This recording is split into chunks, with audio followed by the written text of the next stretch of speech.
성령 강림후 제 23주를 맞이하고 있습니다. 오늘 마태복음 25장 1절에서 13절 말씀으로 함께 은혜 나누길 원합니다. 사실 오늘 말씀은 24장 말씀들과 그리고 오늘 말씀 이후에 이어지는 말씀들 그 사이에서 이해하는 것이 가장 좋습니다. 마태복음 24장 45절 51절에 보면 그의 주인이 올 때 일하고 있던 신실하고 그리고 지혜로운 종들 그리고 다른 이들이 대비되어 있죠.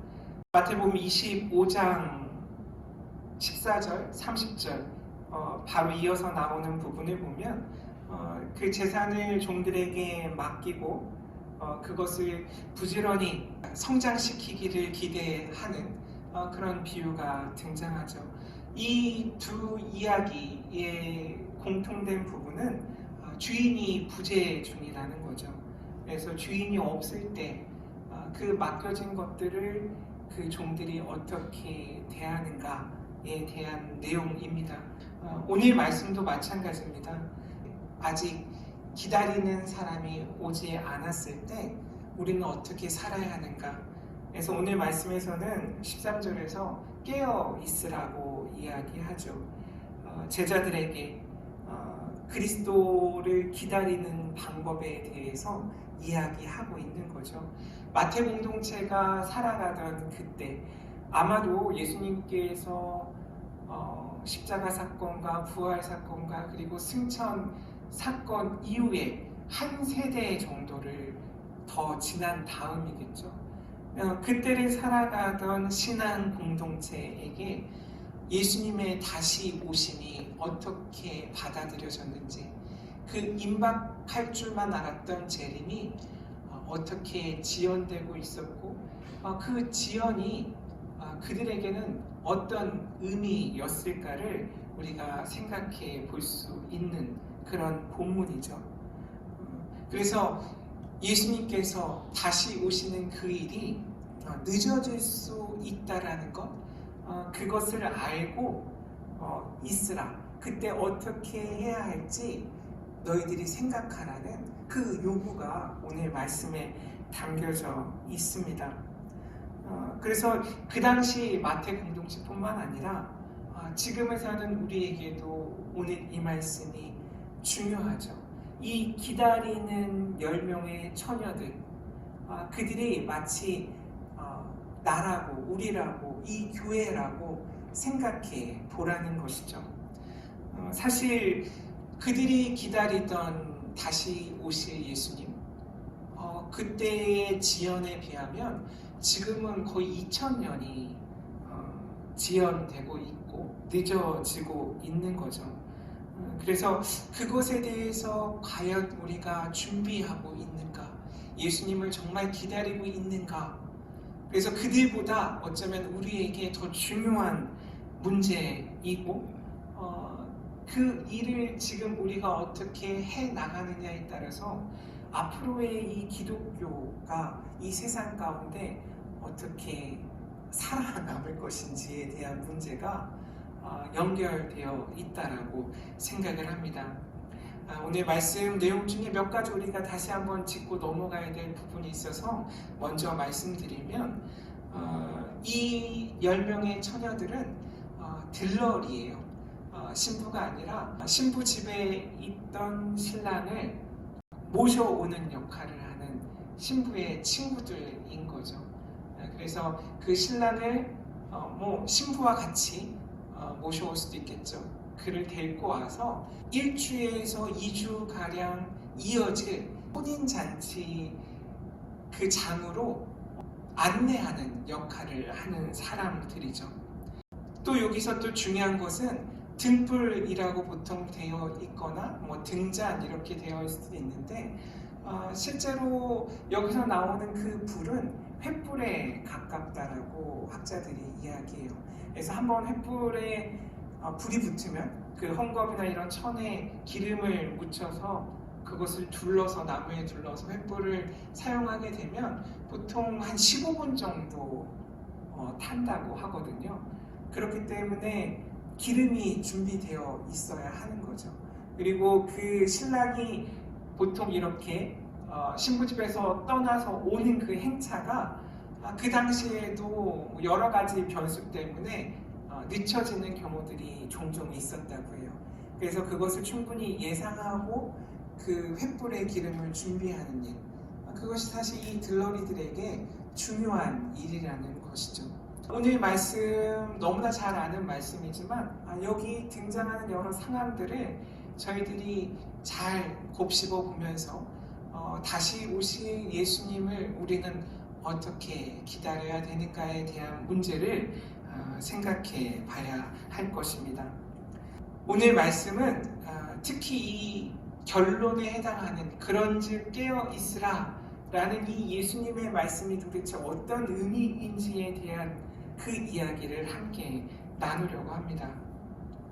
먼저 깨어있다라는 말은 기다린다라는 말과 자연스럽게 연결되는 것 같아요. 근데 오늘 기다림에는 좀 특이한 점이 있는데 예수님께서 언제 오실지 모르는 상황 속에서 기다려야 된다는 거죠.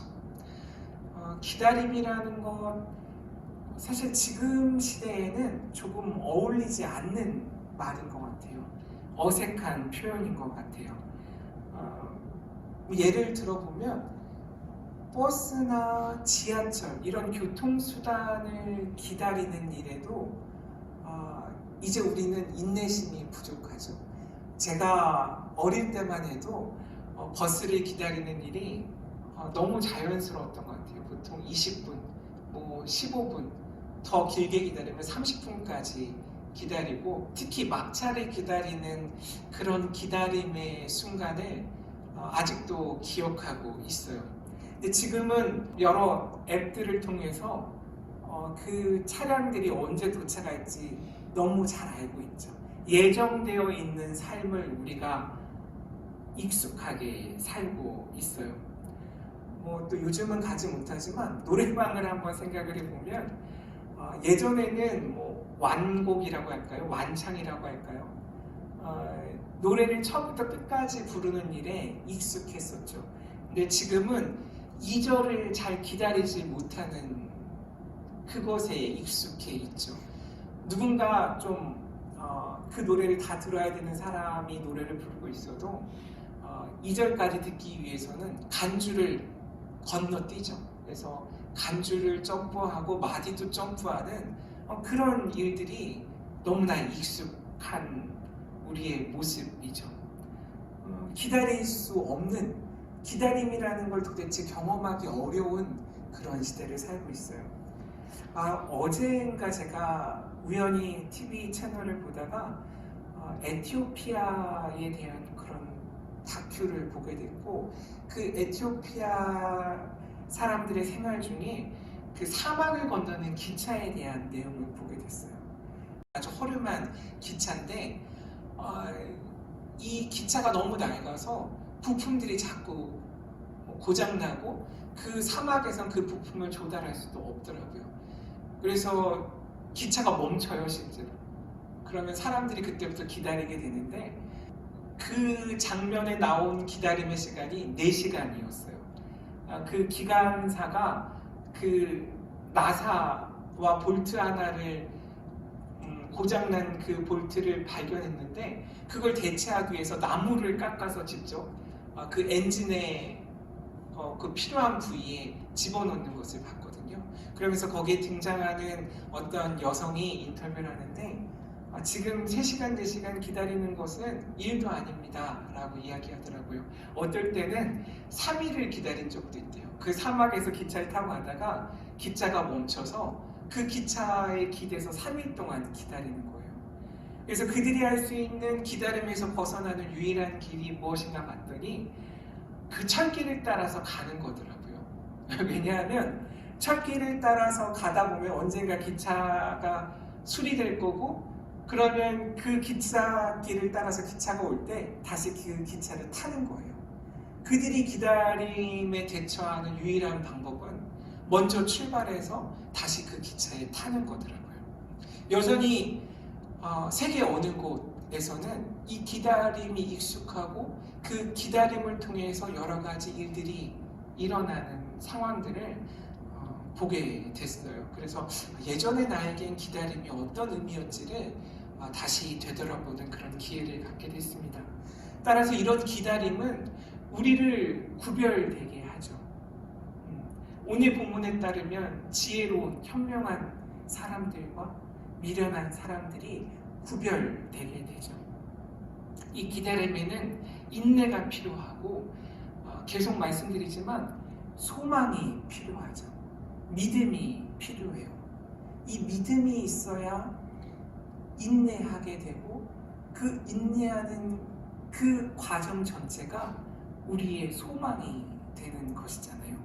그래서 이 믿음을 통해서 우리의 평범한 기다림의 일상을 하나님의 역사로 치환하는 그런 능력을 우리가 갖게 되는 거예요.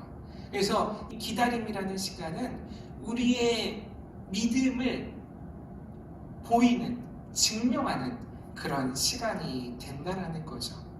그리고 여기서 중요한 것은 이 기다림의 끝은 우리의 인내, 우리의 노력으로 완성되는 것이 아니라 비로소 주님이 오셔야지만 그 기다림이 완성된다라는 그 이야기를 하고 있습니다. 그래서 깨어있다라는 것은 첫 번째로 기다린다는 거예요. 그것엔 우리의 믿음이 필요하고 그 믿음으로 하여금 우리는 다시 오실 예수님을 소망하는 사람으로 살게 된다는 거죠. 두 번째로 깨어있다라는 것은 준비하는 것과 관련이 돼요. 이 사람들이 모두 졸고 있다가 신랑이 온다라는 소리를 듣고 깜짝 놀라 깨서 했던 일은 불이 신랑이 오시고 그 신랑의 집까지 인도할 때까지 켜 있을까라는 것을 살피는 일과 연관이 되죠. 준비하는 거예요. 잘 알고 있는 그 어린 왕자라는 그런 책에 유명한 대사가 있죠. 네가 4시에 온다면 내가 3시부터 기다릴 거야 라는 그런 어린 왕자와 그 사막 여우와의 그런 유명한 그 대사가 있는데, 사실 이 대사는 길들인다라는 의미를 설명하기 위해서 나오는 이야기죠. 길들인다는 것은 관계를 맺는다라는 것, 그것을 의미한다고 보통 이야기해요. 서로 길들여지면 서로 필요해지고 서로에게 세상 단 하나뿐인 존재가 되는 것, 그 존재가 되어지는 과정이 길들여지는 과정이라고 이야기하고요. 그렇게 관계를 맺게 되면 단조로움과 지루한 삶이 특별해지고 풍요로워진다라고 이야기하는 거예요. 그래서 이 기다리는 시간은 준비하는 시간이고 서로에게 길들여지는 시간이고 관계에 맺어지는 시간이라는 거예요. 그래서 신앙인에게 예수 그리스도를 기다리는 그 시간은 지루하거나 단조로울 수 없다라는 거죠. 나에게 특별한 예수 그리스도, 예수 그리스도에게 특별한 내가 서로 관계 맺는 과정이 기다리는 것이고 서로 길들여지고 준비하는 시간이라는 거예요. 따라서 이 준비하는 시간은 인내심이 필요하다라고 이 어린 왕자에서 이야기해요. 거기 나오는 대사를 말씀드리면 우선 내게서 좀 떨어져서 저쪽 풀밭에 앉아 있으렴. 내가 살짝 곁눈질로 널 바라볼 거야. 넌 아무 얘기도 하지 마. 언어는 오해를 낳거든. 그래도 날마다 내게 조금씩 더 가까이 와서 앉아. 이렇게 여우가 어린 왕자에게 이야기하고 있거든요. 그래서 조금씩 가까워지는 그 시간이 너무 즐거운 거예요. 서로에게 준비되어지는 시간이죠. 여우가 또 이야기해요. 어린 왕자가 찾아왔을 때 어제와 같은 시간에 왔다면 더 좋았을 텐데, 예를 들어 내가 오후 4시에 온다면 난 3시부터 설렐 거야. 4시가 가까워질수록 점점 더 행복해지겠지. 4시가 되면 난 가슴이 두근거려서 안절부절 못하고 걱정을 할 거야. 행복의 대가를 알게 되겠지. 하지만 내가 아무 때나 온다면 언제부터 마음의 준비를 해야 할지 도무지 알 수 없잖아. 넌 의식을 지켜야 해. 이렇게 이야기하고 있어요. 물론 오늘 말씀과 차이점이 있죠.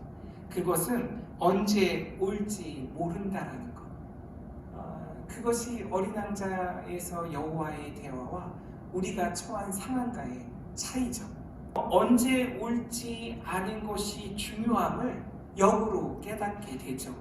준비 없이 맞이하는 일이 우리에게는 당황스러움으로 다가오기 때문이에요. 특히 소중한 어떤 일이나 특별한 사람일수록 만나기 전에 우리의 마음의 준비가 중요하잖아요.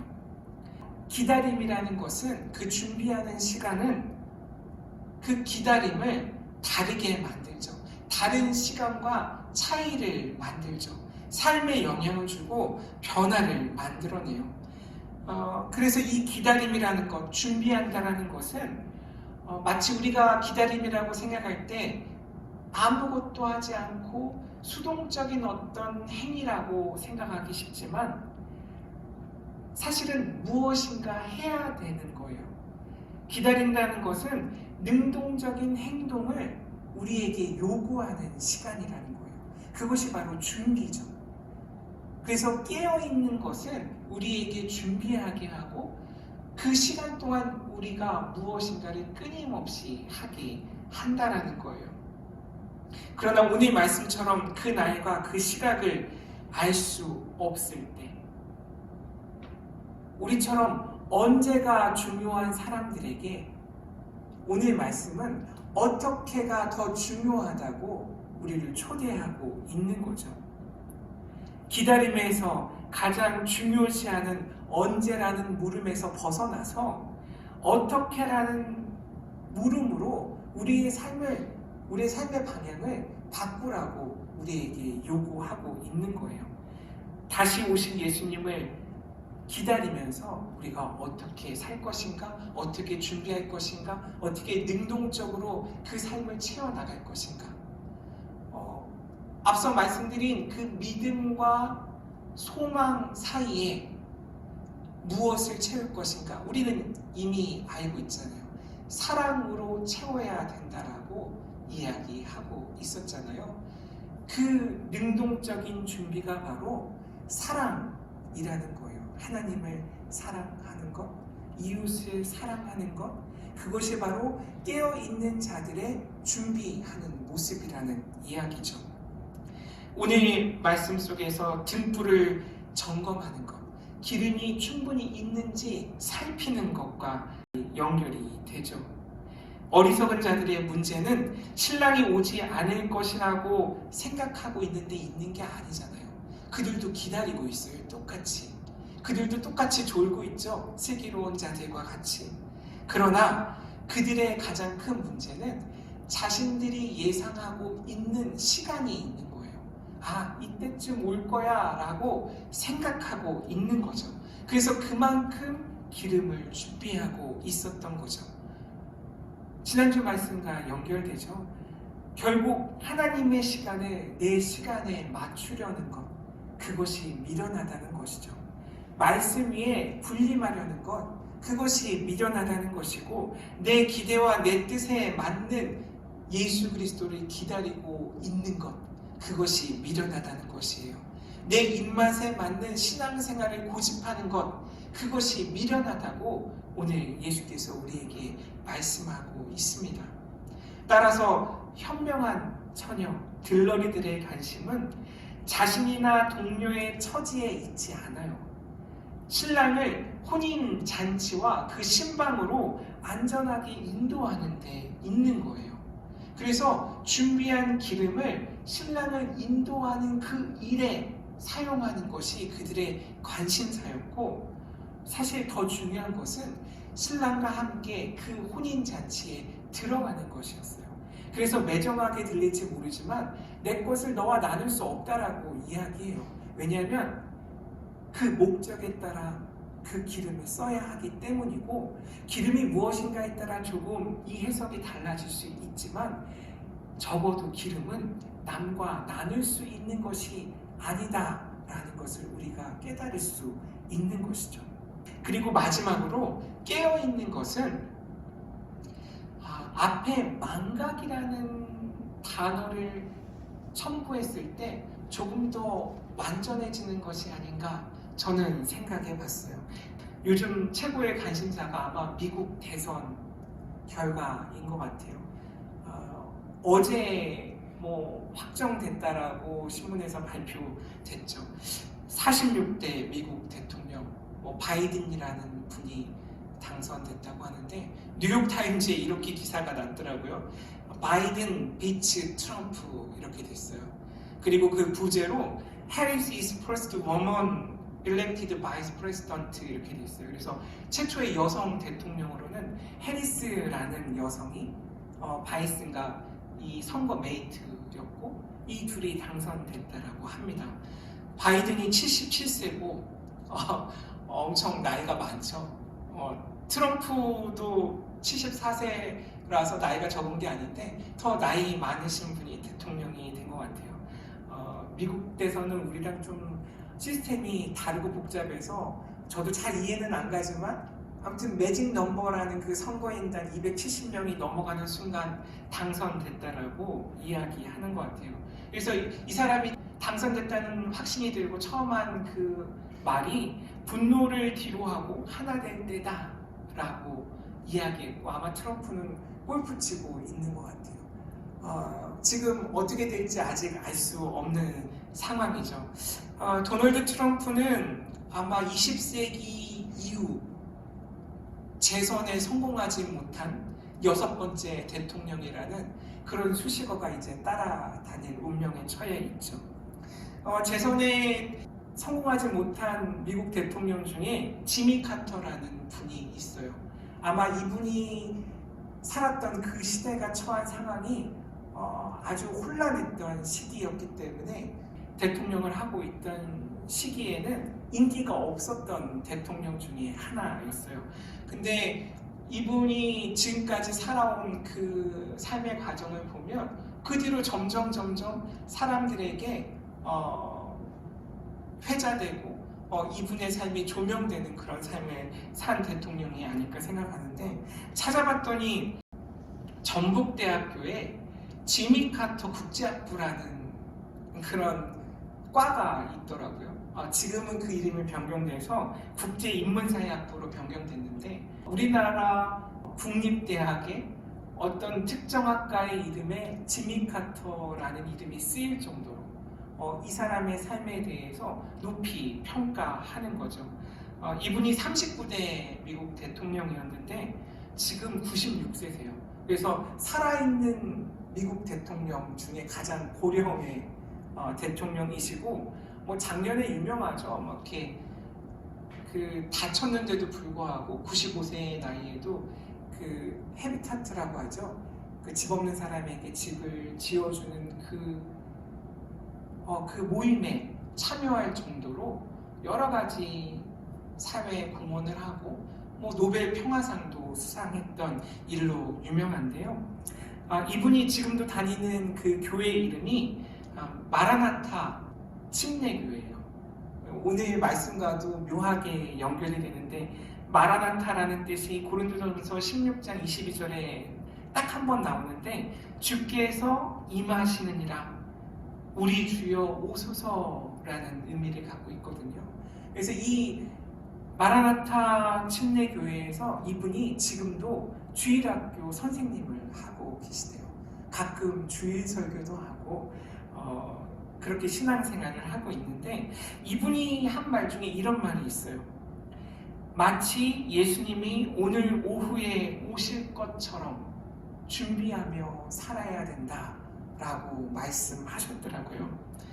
만일 오늘 오후에 예수님께서 다시 오신다면 나는 무엇을 해야 할까라는 생각을 하게 됐습니다. 다른 데 안 가고 벼락치기로라도 말씀을 읽고 막 기도하고 있지 않을까라는 생각을 하게 됐어요. 만약 예수님이 오늘 오후 3시에 오시는데 그 일보다 더 중요하게 우리가 해야 될 일이 있을까? 라는 물음을 던지게 되는 거죠. 이렇게 예수님이 오실 거라고 믿고 살아가는 사람들이 바로 신앙인이고 그 공동체가 교회라는 것이죠. 그래서 깨어있는 것은 이 망각이라는 말과 연관이 되는데 망각에서 깨어나는 것이에요. 무엇을 망각하냐면 예수님께서 다시 오실 것이라는 것. 그것을 우리가 망각하며 살고 있지 않는가? 깨어있다라는 것은 그 망각을 깨어버리는 일과 연관되어 있는 거죠. 물론 언제 신랑이 올지 모르니 잠도 자지 않고 숨막히는 긴장 상태로 지내라고 말하는 것은 아닌 것 같아요. 왜냐하면 오늘 열처녀 모두 졸고 있었던 것을 보면요. 그래서 깨어 있으라는 말은 그날이 온다라는 것을 잊지 않고 기다려야 된다라는 것. 예수님이 다시 오신다라는 것을 망각하는 것에서 깨어 있어라는 것과 연관이 되는 거죠. 이 세상이 영원한 것처럼 살아서는 안 된다라는 거고 신랑이 오지 않을 것처럼 살아서는 안 된다라는 것이에요. 마치 노후는 준비하지만 다시 오실 예수님을 준비하지 않고 있는 삶. 그런 삶을 우리가 살고 있지 않는가라는 물음을 던지는 거죠. 망각에서 깨어나는 것, 있는 것에서 깨어나는 것, 그것은 다시 기억하는 것. 그래서 깨어 있는 것은 예수 그리스도를 기억하는 것이라는 것. 오늘 말씀은 이야기하는 거죠. 따라서 신랑과 함께 하는 것, 그것을 기억하라는 거예요. 이 말씀이 마태복음 처음 1장 23절부터 마태복음 마지막에 28장 20절까지 끊임없이 이 마태복음을 관통하고 있는 거죠. 그것이 바로 임마누엘이에요. 예수 그리스도와 하나님과 우리가 함께 하는 것. 그것이 임마누엘이고 그것을 기억하는 삶이 깨어있는 삶이라는 그것에 대해서 예수께서 오늘 이야기하는 거죠. 말씀을 마무리하겠습니다. 이 말씀 묵상하다가 이 미련한 처녀들이 그 밤중에 기름을 구했다라는 사실에 저는 사실 더 놀랐어요. 아니 지금처럼 기름을 살 수 있는 주유소가 있는 것도 아닌데 어떻게 그 밤중에 기름을 구해왔을까? 그것만으로도 참 이 사람들도 대단하다. 그렇지만 그것으로 충분하지 않구나라는 생각을 했는데 이 기름이 무엇일까에 대해서 어쩔 수 없이 생각하게 되죠. 믿음일까? 선한 행동일까? 아니면 산상수훈에 이야기하셨던 소금과 빛이 되는 삶일까? 아니면 성령 체험일까? 여러 생각을 하게 돼요. 이 기름이 충분히 있는가를 살피는 삶이 우리에게 중요하다는 거죠. 오늘 말씀의 결론격인 25장 31절 46절 이 내용까지 충분히 묵상하다 보면 그 기름이라는 것이 결국 긍휼이 아닌가라는 생각을 하게 돼요. 사랑이 아닌가라는 생각을 해요. 결국 사랑으로 채워지는 그 삶이 바로 이 횃불을 밝히는 기름이 아닌가라는 생각을 하게 되죠. 하나님 사랑과 이웃 사랑이 삶 속에서 어떻게 활발 타오르는가 그 이야기를 하고 있다는 생각을 하게 됩니다. 이런 제안을 드리면서 오늘 말씀 마치려고 하는데 아마도 이 기름을 준비한 처녀들에게 이런 질문을 할 수 있지 않을까 생각을 해요. 언제 올지도 모르는데 기름 왜 준비했어? 필요하지 않은 것 같은 그 일을 너는 왜 하고 있어? 라는 질문을 세상에서 던지지 않을까 생각을 하는데, 그리스도인은 필요하지 않을 것 같은 일을 일상에서 행하는 사람들이지 않을까라는 생각을 해보게 됐습니다. 그것이 바로 예배예요. 그것이 바로 세례받은 그때를 기억하는 일이에요. 성찬에 참여하는 그때를 기억하는 일이에요. 세상에서 굳이 필요하지 않다고 하는 그 일을 끊임없이 행하는 것, 그것이 바로 기름을 채우고 준비하는 삶이고 우리를 지탱하는 평범한 신앙인 것이죠. 그래서 우리는 세상에서 필요하지 않은 것, 그 일을 꾸준히 행해야 하고 그 일이 바로 우리의 신앙 생활이라는 것을 우리가 알아야 하는 것이고, 다시 오실 예수님을 기다리는데 그 일이 꼭 필요하다라는 것이죠. 다가오는 한 주간도 이렇게 깨어 있음으로 해서 우리의 삶을 태워 빛을 내는 그 평범한 일에 저와 여러분이 끊임없이 나아갔으면 좋겠습니다. 그런 저와 여러분이 되시기를 주님의 이름으로 소망합니다. 기도드리겠습니다. 주님 감사합니다. 깨어 있게 하여 주시옵소서. 기다리게 하시고 준비하게 하시고 예수 그리스도가 다시 오심을 망각하지 않는 그런 깨어 있는 삶 사는 자들 되게 하여 주시옵소서. 예수님의 이름으로 기도드립니다.